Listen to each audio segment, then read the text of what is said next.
सरमोशी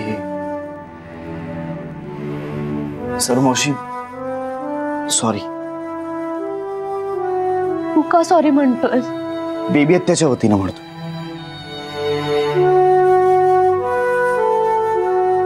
सरमावशी श्री, खरंच आता माझं लग्नाचं वय गेलंय का रे? अगं तू काय तिचं म्हणणं मनावर घेतेस? ती खूप फटकळ आहे, बोलते आणि मग तिलाच वाईट वाटतं. पण तिला असं वाटतंय की आता माझं लग्न कधीच नाही होणार. म्हणजे बाकी सगळ्यांना सुद्धा तसंच वाटतं. बेबीने बोलून दाखवलं, पण सगळ्यांच्या मनात तेच आहे. वय होतं माझं तेव्हा खूप स्थळं नाकारली मी, पण मला हवा तसा मुलगा मिळेपर्यंत फक्त करायचं म्हणून लग्न करायचं नाही असं ठरवलं होतं मी. मग उशीर झाला तरी चालेल, पण उशीर म्हणून खूपच उशीर झालाय का रे आता?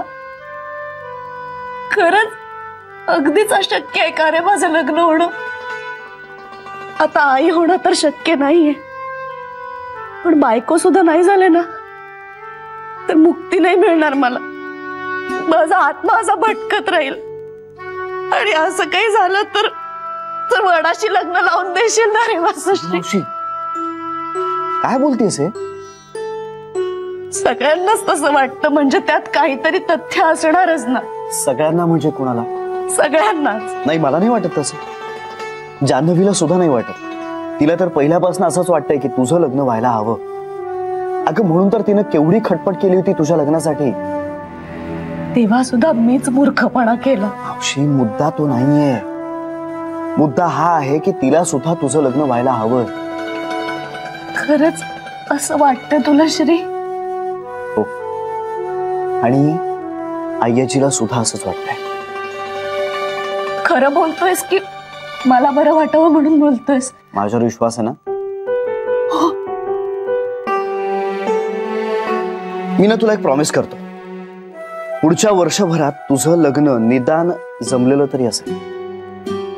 खरं श्री, तुला खरंच वाटतंय की माझं लग्न जमेल? बरं, फक्त मला एवढं सांग, तुला रजिस्टर मॅरेज करायचंय की वैदिक पद्धतीने? नाही, वैदिक पद्धतीने. लग्नाचे सगळे संस्कार व्हायला हवे. लाजा होम, सप्तपदी, मंगळसूत्राचा विधी, या सगळ्याला ना आपल्या शास्त्रात काहीतरी महत्व आहे. सगळं व्हायला पाहिजे ते. आणि कन्यादान त्याचं काय? ते कोण करणार? हो की, त्याचा विचारच केला नव्हता रे मी फारसा.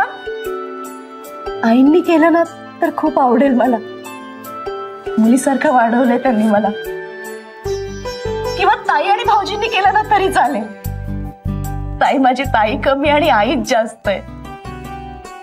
हे घर सोडून सासरी जाईन ना मी, तेव्हा खूप रडू येईल रे मला श्री. आम्हाला पण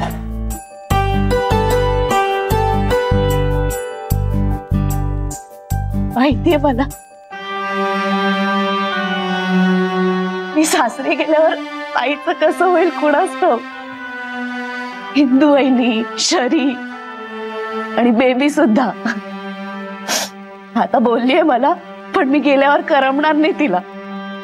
सगळ्यात मोठा हंबरडा फोडून तीच रडेल बघ तू. खटकळ आहे पण प्रेमळ आहे ती. आज ओळखते का मी तिला? रागावली की ताबा कुठे असतो स्वतःवर.